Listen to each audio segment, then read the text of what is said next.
Welcome to the Young Turks. Cenk, Annika Kasparian with you guys on a very calm, balanced afternoon. Super calm, super balanced. That's what we're all about today. Okay. That's the motto here at TYT: calm and balanced. we were wondering, homo progressives or just calm and balanced? How boring would a calm and balanced show be? Well, I mean, we are actually pretty balanced. We're fair. We're fair. Yeah. We're not calm. No, we are not calm. No, but some people love the fake calm, right? Yeah. Like especially the left. Like let's keep it real. The left loves hush tones.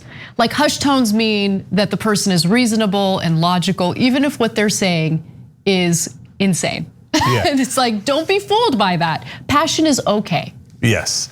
So Amy Goodman, good calm. NPR, fake calm, in my opinion. Yeah. Okay. Yeah, that's a ticket. All right. So, anyways, here's some balance for you guys. We're gonna hit Democrats first and Republicans second, because you know why? Because they deserved it. They're in the news and they're doing wrong things. Our job is to point it out. All right. And at the end, by the way, we will trigger right wingers and fake fall left wingers.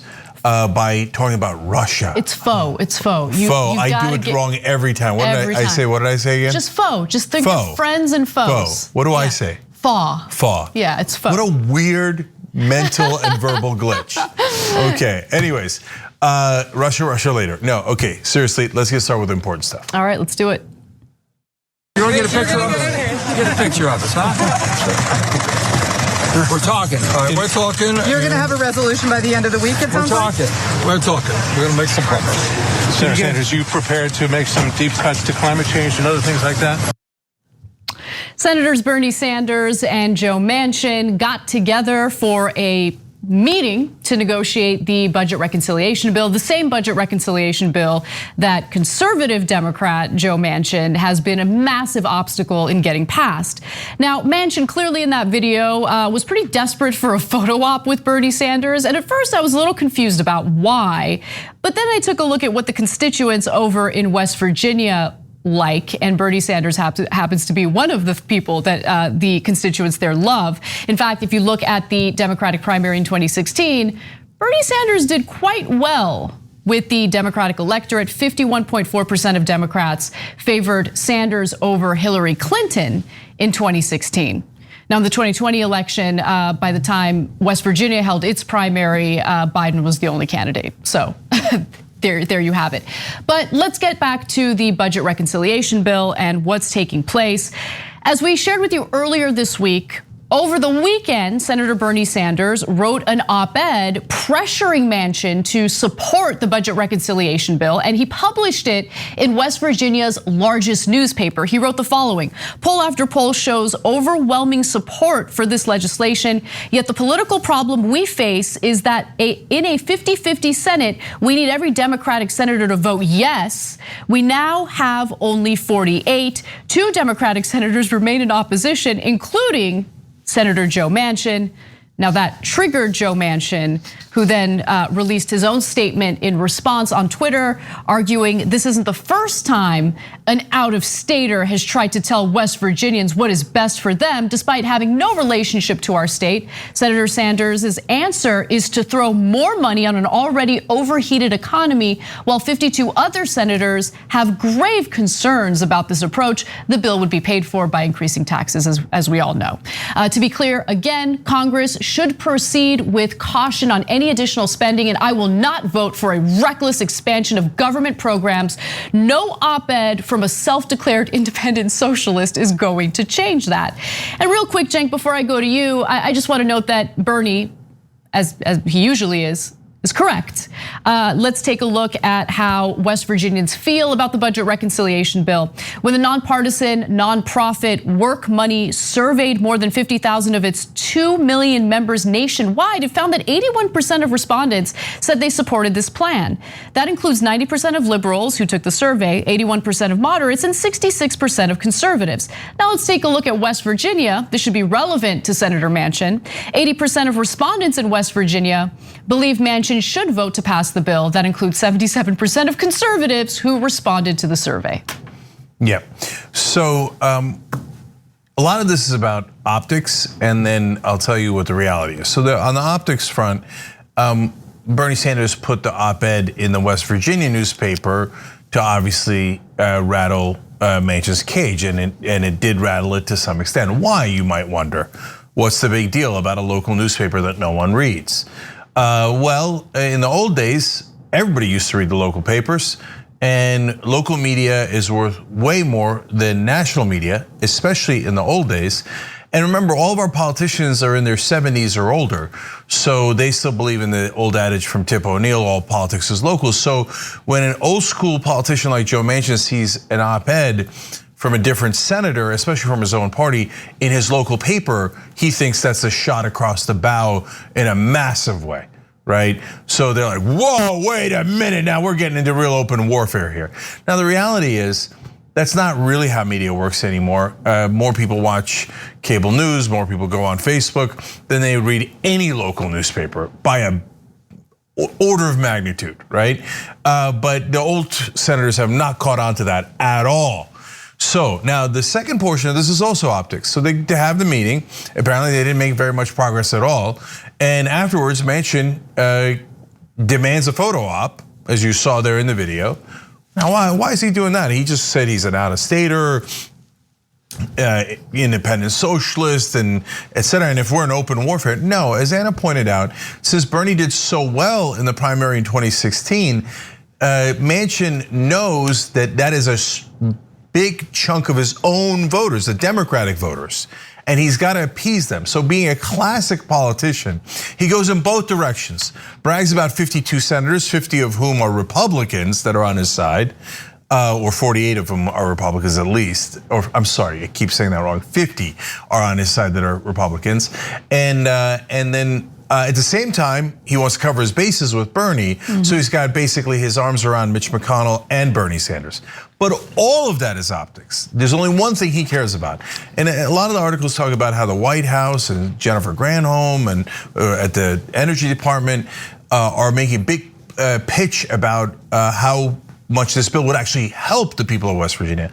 But guys, the jury's already in. 80% of the people of West Virginia want the bill. They think it's gonna help them. You can't get that much better than 80%.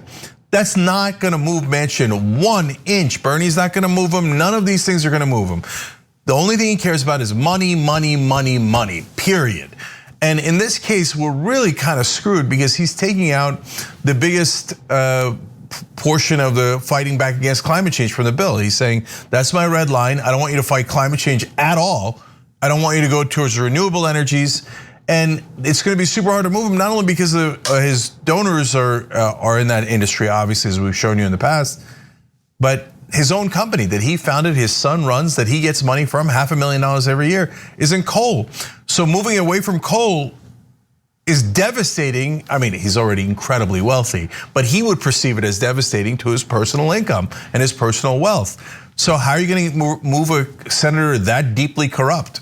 Well, that jury's still out. I think that there's still a possibility to move him, as we've talked about before, because if you look at the entirety of Joe Manchin's political career, even as he's huffing and puffing, even as he's going out of his way to differentiate himself from the Democratic Party, when he's pressured enough and persistently, he does eventually cave, right? The real wild card here, the person that I'm most concerned about in the Senate is Sinema, because you have the theory that she doesn't know what she's doing at all. My theory is she seems to get some sort of pleasure or a rise out of upsetting her own constituents. She seems to like the negative attention, considering the fact that she's going against the will of her own constituents and supporters.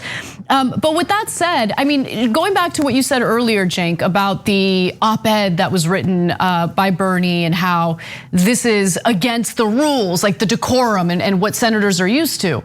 I mean, all I could really think about is the good old days of politics, where you have someone like LBJ, okay, as the head of the Senate, right, Senate Majority Leader. Oh, I mean, he stopped at nothing. He knew when to use carrots, there's no question about that, but he was pretty vicious, and he also knew how to wield power. He knew how to coerce and intimidate, and I question whether any of that takes place in Congress anymore. Yeah, it's funny you say that because I was just asked on social media earlier in the day, if Manchin and or Sinema prevent us from passing any of these bills, are there gonna be any consequences? There absolutely should be. Yeah, I mean, if you kill the president's agenda, there should be nuclear consequences politically. Does Joe Biden even have a single stick in his arsenal, let alone nukes? I mean, I'd be surprised if they got a slap on the hand. So Joe Biden is giving them a lot of what they want. So for instance, Biden, who at first was standing firm on the $3.5 trillion price tag, which again would be paid for through common sense tax increases on the rich. Now he's saying, okay, maybe we go down to $2 trillion, right? Remember, Manchin said his red line was 1.5 trillion. I wouldn't be surprised if Biden eventually falls in that number, close to that number. No, they're gonna go around 2 for sure. Okay, whatever. But what has Biden also just said? He's considering doing away with a massive renewable energy provision in the bill. So that's my point, guys. So you can get to whatever number that Manchin and Biden are comfortable with. None of us will be comfortable with it, and it'll probably be around 2. But the question is, what's in the 2? And so Manchin is specifically saying that I don't want you to fight climate change. The provisions that are about climate change, I want you to take them out. Period. I'm in coal. I don't care about your stupid planet. I still got money to make. My kids got money to make, and so we're gonna.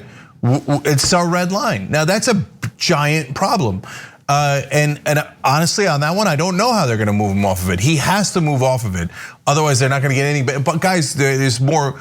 But there's also good news in a sense, because other senators, not just Bernie, like all of a sudden the other 47 Democratic senators showed up. All we had was Manchin, Sinema, and Bernie, right? On the 2 different sides. The other 47 usually don't do anything anyway, right? But now all of a sudden, Tina Smith, Sheldon Whitehouse, Merkley are all rising up, Ed Markey, rising up and going, no, if you take out the things that fight against climate change, our voters are demanding it, absolutely positively demanding, especially Ed Markey, who won based on that platform in Massachusetts. And then we're gonna vote no, which is, I've never seen a corporate Democrat, some of them are a little bit more progressive, but corporate Democrats say, no, I'm voting no if you don't give us what our constituents want. Normally they don't care at all what their constituents want. But Ed Markey saw in his election, he would not have gotten elected if it was not for the progressive vote, period. There's no question about that. Now we've affected their power. So this is much more complicated than the old days where Manchin would have steamrolled everybody and Biden would have been his willing partner in that. Now it's just a little bit more give and take here. Last thing for me that's super important. In West Virginia, all this hubbub is not about the jobs. Everything you hear from corporate Democrats and corporate media, almost everything is a lie. Only 3% of the jobs in West Virginia are coal jobs, 3%. No, this is about Manchin's profits and donors, period. All right, let me also just get to one other note in this story. So CNN caught up with Bernie Sanders and wanted to ask him about the op-ed that he wrote urging Manchin to support the budget reconciliation bill. Now, of course, that was meant to apply pressure on Manchin. It was published in the largest newspaper in West Virginia. And here's where CNN's mind is at. Tells you everything you need to know about them. A CNN reporter asked Sanders on Monday night if he apologized to Manchin for his op-ed during their closed-door meeting. Sanders, who had been walking with a group of reporters, briefly came to a halt before asking the right question. Did you apologize for the article you wrote? Why would you ask me that? No, what was that? What was the framing of that question? Yeah. That was so, why would he apologize for writing an op-ed that's correct? That actually illustrates the desires, the demands of Manchin's own constituents, the very desires and demands that Manchin himself, as a senator from that state, is completely ignoring based on his own personal financial incentives. Why would Bernie, of all people, need to do any apologizing whatsoever? How pathetic is that question? So, guys, it's not about one simple question and about one random reporter. It is the mindset of the media in Washington. Progressives must always apologize. You're never allowed to criticize another Democrat as long as they're a right-wing Democrat. Progressives, you can attack anytime you want. I've never seen a conservative Democrat, a moderate Democrat, or a Democratic leadership ever be asked to apologize to a progressive. Literally never in my life. Never in my life have I seen that. But the minute a progressive says, I don't agree with a conservative Democrat, they're like, have you apologized yet? Like, honestly, how does it even occur to him to ask that question unless the mindset is, and his editors think, and everybody in the building thinks, how dare a progressive disagree with a corporate Democrat? He must bow his head and giving offense to another senator. He's among the elites. How can you give offense to the elites? I mean, the provision he would take out would probably wind up in the deaths of tons of people in extreme weather events, let alone endangering the entire planet. But no one at CNN or in the club or among the elites gives a damn about that. But they're like, whoa, did you offend another senator by even stating your opinion, your dirty progressive opinion? Well, CNN and the rest of the national media disapprove, and they would like your apology right away. Did you apologize to Joe Manchin for wanting to represent the best interests of West Virginians better than he does? Did you apologize to Senator Manchin for that? It's pathetic. Anyway, we got to take a break. Let's do that, and when we come back, more progressives are fighting back, and they're doing so vocally on CNN. We'll show you some of those clips and more when we return.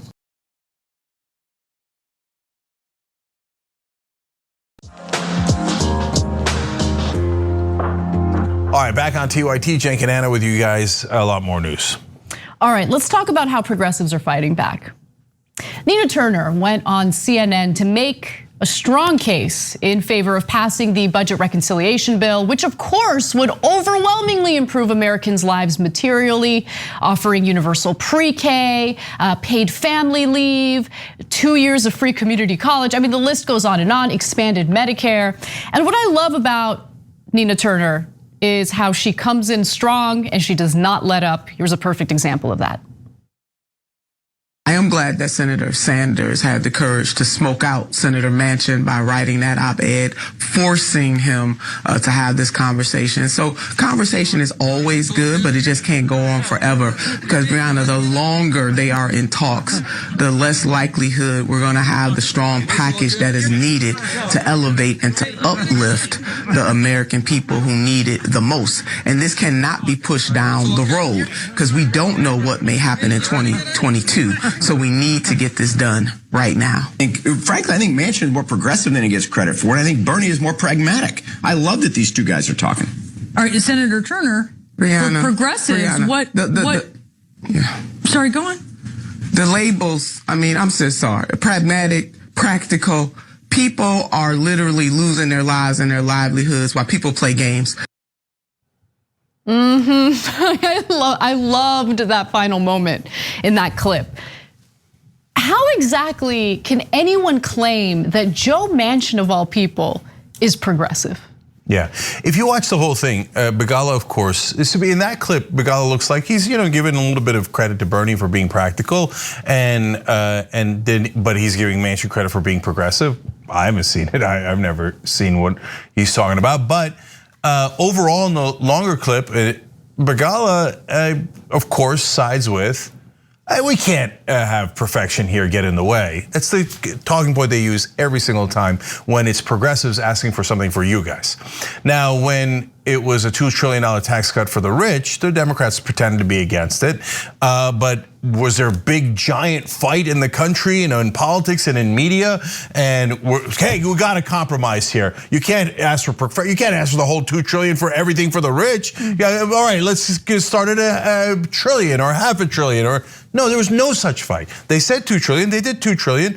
There wasn't even a peep out of anybody. It got steamrolled, right? But whenever we're asking for something for you guys, healthcare, climate change, etc., they're like, hey, you can't ask for that much. We gotta be practical. Yeah. We gotta be practical. And isn't it so convenient that practical is always meant to serve the interests of corporate donors? That's what practical really means. So I love that Nina Turner immediately squashed those ridiculous labels, especially in regard to Joe Manchin. One more clip from her appearance on CNN, and then later we're gonna get to Cori Bush, Jamal Bowman, other progressives who are just killing it in their cable news interviews, advocating for the passage of this bill. Let's watch Nina Turner.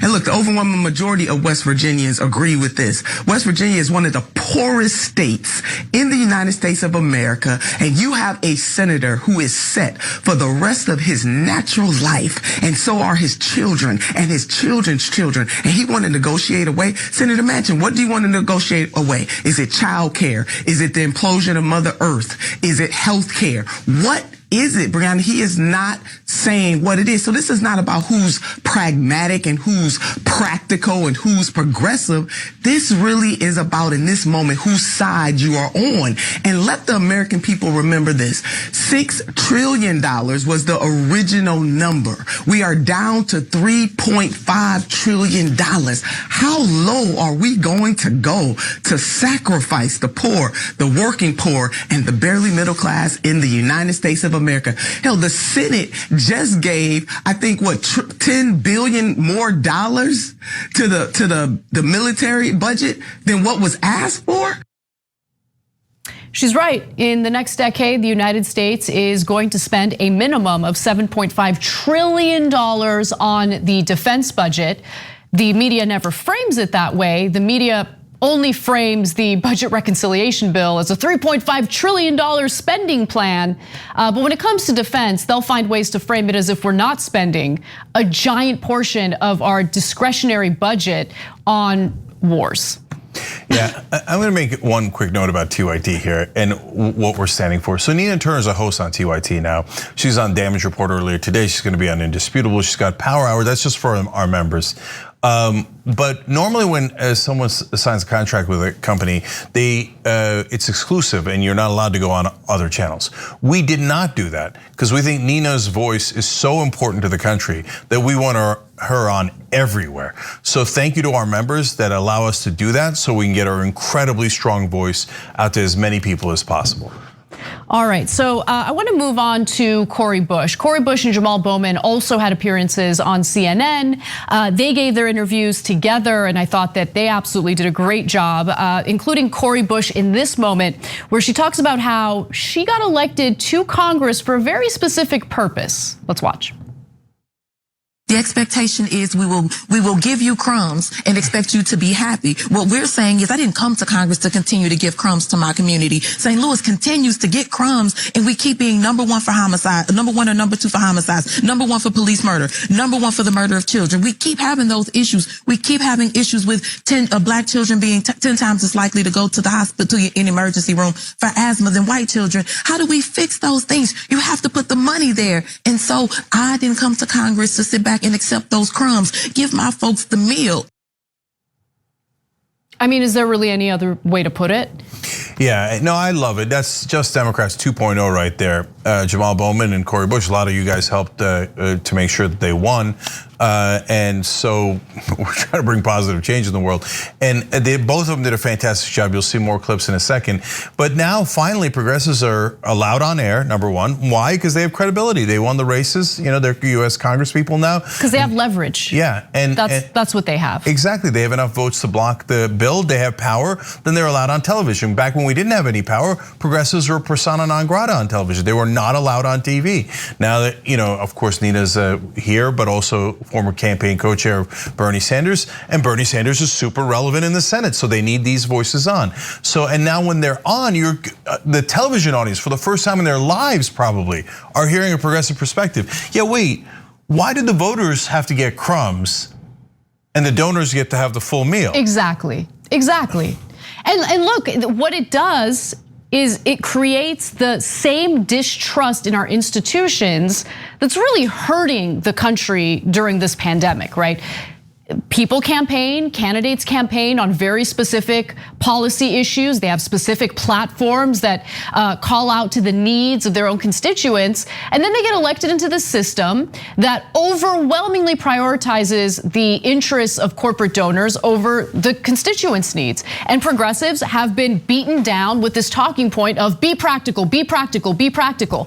Well, isn't it much more practical to serve your constituents? That's the practical way to go about about it. But that's not what you're gonna hear in corporate media, which again tries to beat down progressives, tries to beat them to submission, so they just go along with what corrupt corporate Democrats like Joe Manchin and Kyrsten Sinema are demanding. Now, speaking of Joe Manchin, you're gonna love this clip because Jamal Bowman called out Manchin's real interests here. Let's watch. Joe Manchin and others like him have a certain perspective that I think is incorrect. He thinks investing in a bottom-up economy is entitlement. He claims he's worried about inflation, but I think we need to have a conversation about the special interests that support Joe Manchin and many others. Yes. And we need to understand that when we invest this way, it's better for the GDP and the economy going forward, but it's also better than for our well-being. When you put money in people's pockets, they spend that money. It creates demand, which creates supply, which creates jobs. Yeah, he's absolutely right about that. And by the way, listen, it's not just Manchin. I'm hearing all sorts of establishment politicians, both on the left and the right, arguing that the inflation is the main reason why we shouldn't pass most of the provisions in the budget reconciliation bill. They never talk about what is causing the inflation, right? So there are various factors, but two of the main factors, one of which I've talked about on the show quite a bit, the Federal Reserve pumping money into corporations, that's having a huge impact on inflation. But aside from that, think about what's happening with our supply chains right now. Truckers have quit in droves because they're sick of being overworked, they're sick of being abused. And so right now there aren't enough truckers to essentially make this supply chain whole. So if you go to the ports in Los Angeles or in Long Beach, you'll see these shipping containers that have been sitting at the ports for weeks and weeks and weeks. And the reason why they're not moving is because they don't have the truckers to get the products to the people who have ordered them or to the companies that ordered them for their customers or their clients, right? Now, this bill, the budget reconciliation bill, would create regulations that would ensure that people have paid time off, paid family leave, certain benefits that would make their lives a lot easier so they're not so burnt out and not as overwhelmed as they are now. It would overwhelmingly impact the economy in a positive way, but they don't want to get into the nitty-gritty about that. I'm talking about the corporate Democrats here. Yeah, so I love that Bowman called out Manchin's special interests. And so, by the way, we told you Bush and Bowman would be the best of the lot, and here they are. They're fighting as hard as anyone in Congress. And so, again, thank you for making that happen. Okay, now, if you want to know how to get actual progress, one of the segments that we do on Power Hour with Nina Turner is What Would Nina Do? And in that segment last week, we kind of figured out what Biden could actually do together as we talked it through. He could threaten Manchin's donors. Now that would be real leverage. You got to go to the bosses because Manchin's not actually the boss. Sinema's not actually the boss. The donors are, right? They're just they're the bodyguards for the donors. So if you go to their boss, you go over their head, and Biden says to fossil fuel companies or medical companies or whoever he needs to, drug companies, and says, guys, you're gonna lose all access to the White House, and we're gonna come for you in a real way. This is just, it's not nickel and diming, that's not fair, because there's some real provisions in this bill, right? But this is not as heavy as they can go at all, right? It's a Biden bill. And if I was Biden, I'd say, look, you guys wanna play with fire, we can go for it, right? And as Nina said in that segment, not in the CNN one, but on the TYT one, she learned from a mentor back in the day that you gotta say, there's gonna be blood on the floor. A little bit of mine and a little bit of yours. But trust me that if we go down this road, you're gonna bleed, okay, politically, okay? And if you say that to the donors, if Biden says that to them, that's gonna have credibility, and then they're gonna go tell their errand boy, Manchin, hey, you better make a deal, son, okay? That's how you play hardball. Does Biden have the stomach for it? I would be very, very surprised. All right, well, let's go to West Virginia, where energy bills have been skyrocketing, and it's because Joe Manchin is allowing that to happen. So, energy bills in the state of West Virginia, where Joe Manchin happens to be a senator, have been rising, the skyrocketing, astronomical energy bills. Why? Well, it's because of the fact that the country overall is moving away from energy sources or fossil fuels like coal and moving toward renewable energy or natural gas. And that has caused a pretty terrible situation for the people of West Virginia, the so-called ratepayers, meaning the people who have to pay their energy bill. Now, the residential electricity rates of Ohio-based American Electric Power's West Virginia subsidiaries have risen 122% over the last 13 years, from an average of $62.46 per month in 2008 to $138.57 per month in 2021. Okay, so what's going on? Why is their energy bill going up so rapidly?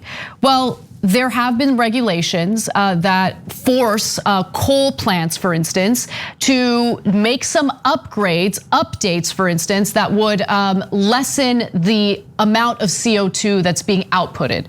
Now, as America has largely transitioned away from coal-fired power, West Virginia has thrown its weight behind it. The state is the second largest coal producer in the country, and coal generates nearly 89% of its electricity compared to just 19% nationwide, a steep fall from 1990 when coal powered 52% of US electricity. So coal has actually become more expensive compared to other renewable energy sources or natural gas, for instance. And so the prices for coal have actually gone down. I'm sorry, the price for renewable energy has gone down. The price for coal has gone up, and that cost is transferred over to the people of West Virginia. So AEP's 3 coal-fired power plants in West Virginia are in need of $448 million worth of mandatory upgrades in order to remain federally compliant, causing electricity rates to increase by 3.3% starting in September of 2022. Now, these upgrades would allow the plants to stay open until 2040 rather than being shut down in 2028. Now, understand, it would actually be far cheaper for them to avoid doing those upgrades. Just let those coal power plants just shut down, while taking federal government incentives to switch over to other forms of energy, like renewable energy. But people like Joe Manchin don't want it. Sean O'Leary, a senior researcher at nonprofit and clean energy think tank Ohio River Valley Institute, told CNN the utilities could save ratepayers $317 million by retiring the coal plants in 2028, pointing to AEP's own data showing the cost to keep the plants open until 2040. So why don't they go in that direction? It's because there are local lawmakers in the state of West Virginia who want to keep the system going the way it is. And then, of course, you have people like Joe Manchin, who's literally personally invested in the coal industry. Last year alone, he made $500,000 off of EnerSystems, a company he founded that his son is now in control of. He made $500 million off of that, $500,000 off of that last year alone. Yeah, so TYT showed that he's made over $5 million from that company alone, at a minimum. Okay, that's the ones we could track publicly.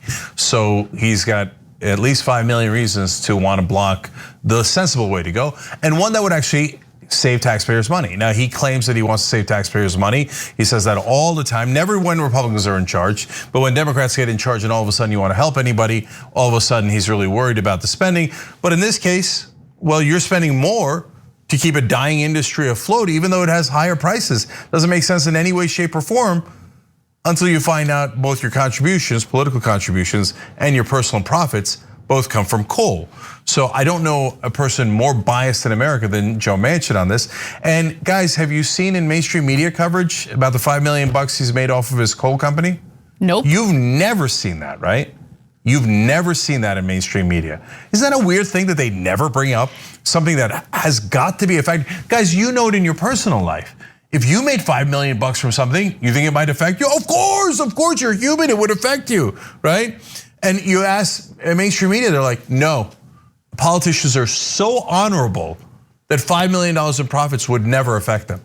It's insane. That's not a factor. They don't think it's a relevant factor. That is absolutely insane. Last thing about that particular portion of it, Manchin says in a completely different clip that I saw, oh, well, let the markets do their work. And he's partly referring to what Anna just explained to you, that the prices are going up for coal and they're gonna go out of business anyway. Let me give you his quote actually, because I have that quote, it's telling. He says, the transition is already happening. So I'm not gonna sit back and let anyone accelerate whatever the market's changes are doing. Now, what?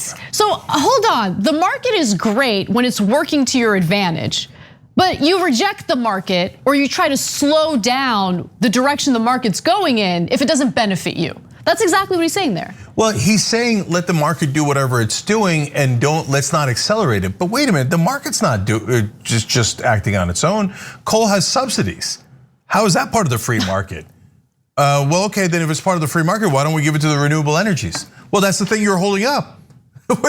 Wait a minute, that doesn't make any sense at all. Who cares about the market, by the way? The planet is being destroyed. Like, we're spending so much money on a yearly basis to respond to extreme weather events, whether it's floods, wildfires, insane hurricanes in areas where we didn't typically have hurricanes. I mean, you want to talk about fiscal responsibility? This is not fiscally responsible in any way, shape, or form. I don't care what direction the market's going in. Obviously, we're dealing with a real crisis here in regard to the climate emergency, and we have Joe Biden being treated as if he's some sort of honest actor who isn't motivated by his own financial interests. You said Joe Biden. I'm sorry, Joe Manchin. Although, I misspoke, but also. But also. Yeah. Okay, so guys, when Louisiana gets hit with a giant hurricane, the people of Louisiana in a very red state have to pick up the bill. And the federal government, and hence all of us, have to pick up the bill. This isn't about how much things cost. This is about who pays them. And so Chevron, ExxonMobil, et cetera, and Manchin's coal company, they don't want to pay the bill. They want to take the profits home and they want to stick the taxpayers with the bill. That's what this is about. And we show it to you with every number, right? We show it to you with statistics. Here, while we're gonna give you another one here about the percentage of people in coal. Like, oh my God, you think 97% of the people in West Virginia are working coal? Oh, because in mainstream media, you always hear about coal, West Virginia's coal. It's Joe Manchin's an honest person who cares about the employees in West Virginia who all work in coal. None of it is true. So we're gonna prove it in a second. But you have to keep wondering why the rest of the media never tells you things that are obvious and an enormous factor. Why do they not tell you that? Why do they keep it hidden from you? It's weird. So let's take a look at this graph, because the graph breaks down where the jobs are in West Virginia. Relatively few West Virginians work in mining. In fact, coal mining employed around 13,000 people in West Virginia as of 2019, about 3% of the state's workforce. Again, 3% of the state's workforce, and that's down from 120,000 in 1950. Many of those jobs have been lost to automation and the rise of cheaper sources of energy, like I said, natural gas being one of them. Coal-fired power plants, by the way, meanwhile, directly employ little more than 2,000 people in the state of West Virginia. So all of the talking points that you're either likely to hear from Joe Manchin or you've already heard from Joe Manchin in regard to how important coal is for workers in the state, it's all BS. Again, there's that massive conflict of interest when it comes to his own personal financial incentives. If he's invested in a company related to the coal industry and he's making $500,000 a year off of it, that's what's motivating him. He's not an honest actor. And this isn't just a problem with Joe Manchin. It's a problem with almost every member of Congress. Because remember, every member of Congress can invest in individual stocks. They can make trades based on undisclosed intel, information that we're not privy to as American citizens. This is stuff that happens day in and day out. Those conflicts of interest are there, they're right in front of our faces, and we're all having a discussion about these negotiations as if we're dealing with honest actors. They're not honest actors. The system is fundamentally broken. The incentives are in the wrong place. And whenever anyone in mainstream media does good reporting, their own network then immediately ignores it, right? So this original story is from CNN about the woman who's struggling paying her electric bills in West Virginia. They included the graph, et cetera. But I'll give you more numbers on it. I mean, look, back in the old days, a lot of the jobs in West Virginia were coal. Back in 1950, 120,000 jobs, when they had a lot less people in West Virginia, were coal jobs. That was the main driving force in West Virginia. But that was 70 years ago, right? So now, in terms of people working directly at the factories, it's only 2,000 people. In overall, in the natural resources and mining industry at large, that's where you have 13,000 people. That's it, 13,000 people. That's 3% of the workers in West Virginia. 3%. So now look, if CNN, every time they talk to Manchin, well, I think they just asked Bernie Sanders if he'd apologize to Manchin because he pointed out facts that are true. I mean, look at that insane frame. You're reading your own articles, right? If every time they talk to Manchin, they said, Senator Manchin, only 3% of the jobs in West Virginia are from coal, 97% is from other things. And this would actually reduce the amount of money that both the federal government pays and West Virginia pays. And it seems like you care more about the $5 million you just made from coal than you do the 3% of the workers of West Virginia. My God, that would change the entire dynamic. Just that one question, if you just asked it once, and then it would create a little storm, like, oh my God, a reporter asked a real question of someone in power. Oh, and then everybody else would ask the reporter to apologize to Manchin for pointing out facts. What is wrong with our media?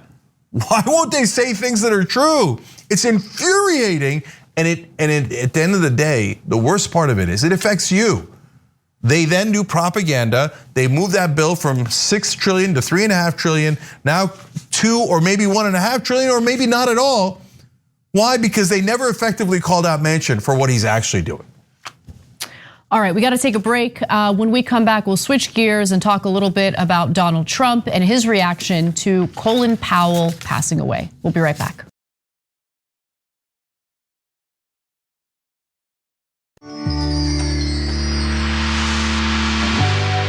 All right, back on TYT, Cenk and Anna with you guys. And also Paul Redley, he just joined by hitting the join button below on YouTube. And I'm just gonna read one comment from our members. David Martinez wrote in, mainstream media covered Bernie Sanders' $1 million book sales, but reporting Joe Manchin's $1 million bribes would be uncivil. They do declare. Such a good point. Again, our audience delivers. I wish I'd have thought of that when we were doing the video. Yeah, how come that's fair game, but talking about Manchin's profits is not fair game? It's almost like they're tilted towards the corporate perspective. All right, Casper. There's a reason why people like Donald Trump, and it's because he bluntly says things that everyone else in the establishment is unwilling to say or just completely covers up. Case in point, his reaction to Colin Powell passing away. Here's what he had to say in a statement that he released. Wonderful to see Colin Powell, who made big mistakes on Iraq and famously so-called weapons of mass destruction, be treated in death so beautifully by the fake news media. Okay, let's just stop right there. No, but like that's what everyone who actually pays attention to US foreign policy was thinking yesterday, right?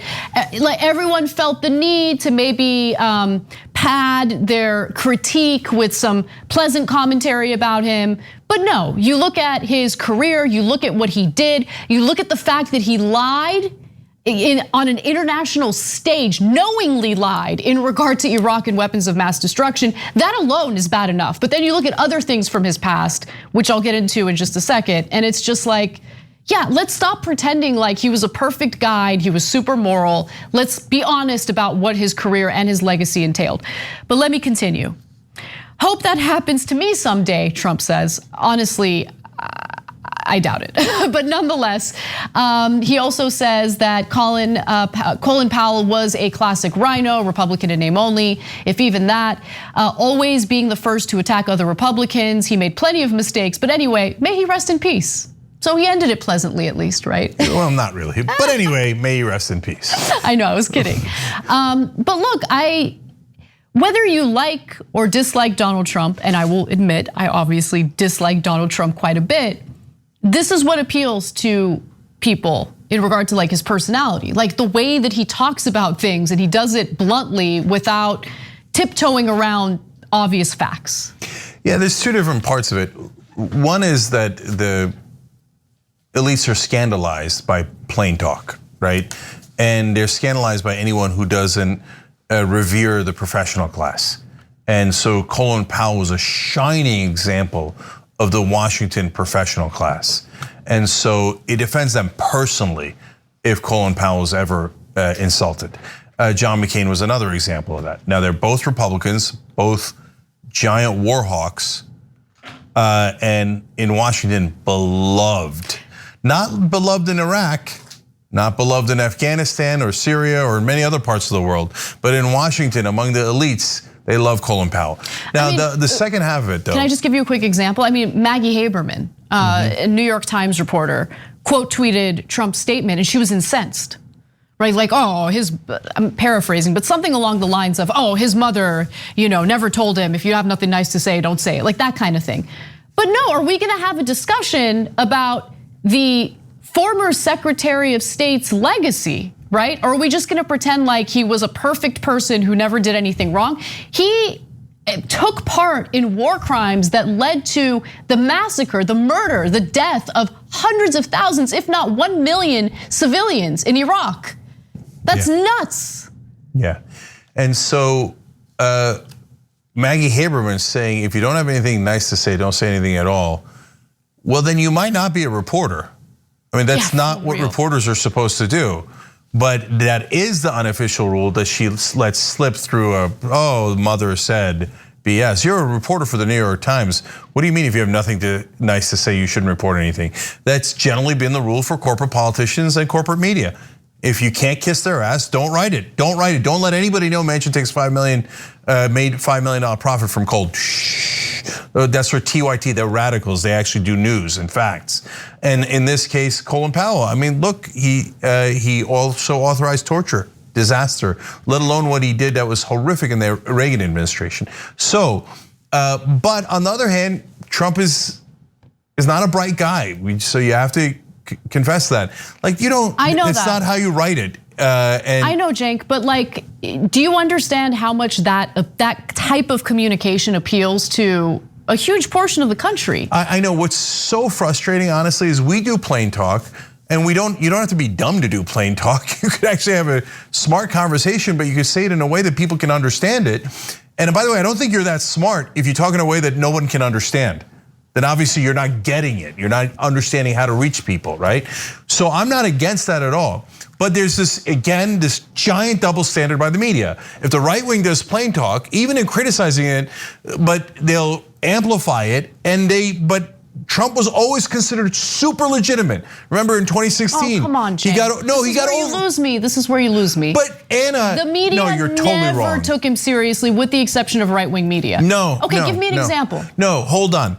There's a giant. They said they gave him over $1 billion of free coverage in the primaries alone. Hold on. If a progressive ran, if Nina Turner ran as an example, right? Let alone Bernie Sanders, who was the most accomplished progressive in history, and back in 2015, he got zero coverage from the press. Nearly zero. Because they're afraid of him and what he represents, Cenk. That's my point. But that's my point. They weren't afraid of Trump. They thought Trump was a clown, which is why they gave him so much free coverage. They thought it was entertaining. They thought it was funny. Even if they thought that you had the biggest progressive clown in the world and they could rail on him, etc., they would do that for 1 second. I've seen it happen.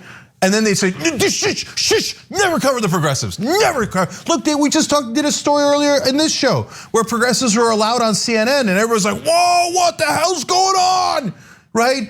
So right-wing lunatics can say anything they want and they get billions of dollars in free media coverage. Progressives can't break through.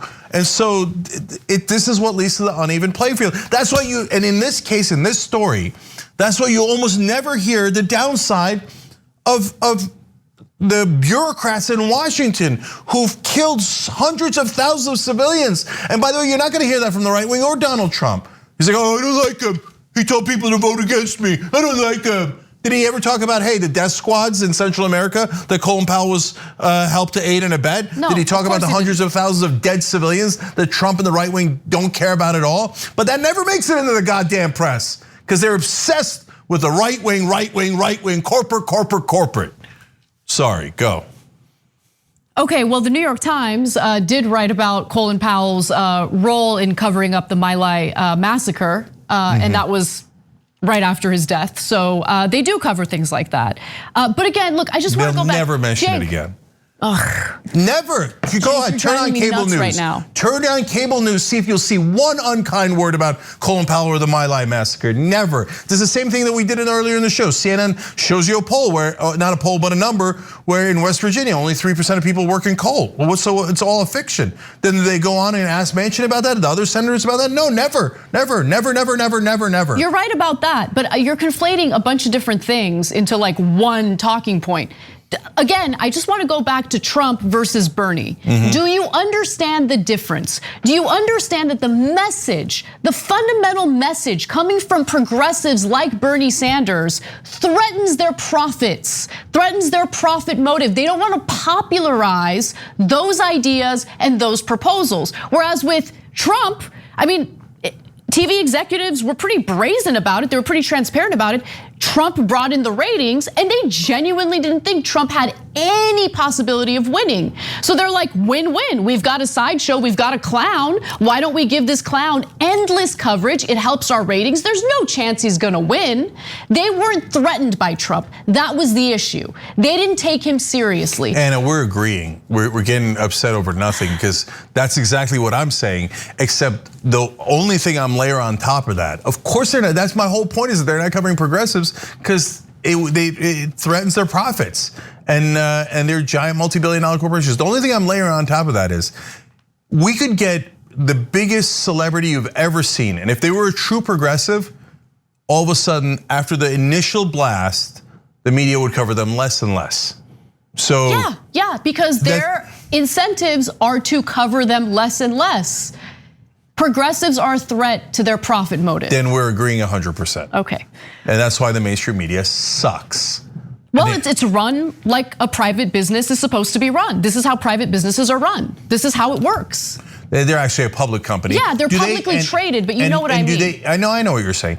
Do they go out and tell their audience, by the way, oh, by the way, we're a public corporation listed on the stock market. We have fiduciary responsibility to maximize profit. So from now on, you'll only hear right-wing corporate talking points, and we will cover up all progressives and make sure they do not get it on air, because then you might actually believe them. And in fact, you already do believe them. We cover that up too. We have poll after poll showing that 2/3 of Americans agree with progressives, but we'll never ever air them because we're a for-profit company and we're not manufacturing news, we're manufacturing consent. If they gave that disclaimer every time they went on television, I'm good with it. Then hey, truth in advertising, we're all good to go, right? But they never say that. Instead, they go, oh, we are objective journalists. We are objective. Corporations are awesome. The status quo is the best. And progressives, they're radicals. And they should be, outsiders have no credibility. They should not be allowed. So screw them and the horse that and the corporate horse that they rode in on. All right, that does it for hour one. We'll be back in just a few minutes. Thanks for listening to the full episode of The Young Turks. Support our work, listen ad-free, access members-only bonus content, and more by subscribing to Apple Podcasts at apple.co/TYT. I'm your host, Cenk, and I'll see you soon.